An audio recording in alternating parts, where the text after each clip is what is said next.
Ẹ kú ojúmọ́ aláyọ̀ tó tún mọ́ wa lónìí, ojúmọ́ ire ni. Èmi ọmọ yín ọ̀rẹ́ yín Òkunlọ́lá Àmọ̀wó láti iléeṣẹ́ Ìkòkò Àṣà TV. Ìwúre fún tọ̀sẹ̀ tuntun tá a wọnú rẹ̀ yìí o. Láṣẹ Olódùmarè, iwájú ni gbogbo wa ó máa lọ. A ní dèrò ẹ̀yìn láéláé, torí Yorùbá ló máa ń sọ pé iwájú lalákẹ́dùn bẹ́ sí, ẹrù ni tòkè, ẹrù ni tọ̀gán, iwájú lẹ́ẹ̀ máa lọ, ẹ ní dèrò ẹ̀yìn. Iwájú òun lọ́lá irin gbé, ẹrù ni tòkè, ẹrù ni tọ̀gán, iwájú lẹ́ẹ̀ máa lọ, ẹ ní dèrò ẹ̀yìn. Nílé baba, nílé ìyá, nínú ìlú, láàrin ẹgbẹ́, láwùjọ, níbi iṣẹ́, ẹ ní dẹni ẹ̀yìn nítẹ̀yìn. Láṣẹ Olódùmarè.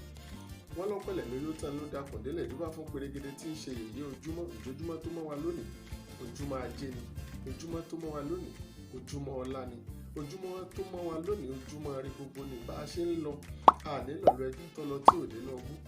Kí mo bá mọ̀ kí mọ̀ jáde lónìí, kò ní jẹ̀kùn ẹnìkankan nínú wa. Ìrìn àjò ọ̀sẹ̀ tó tá a wà yìí yóò pé gbogbo wa o, yóò yẹ wá, kò ní yẹlẹ̀ láṣẹ Olódùmarè. Ó dàbọ̀.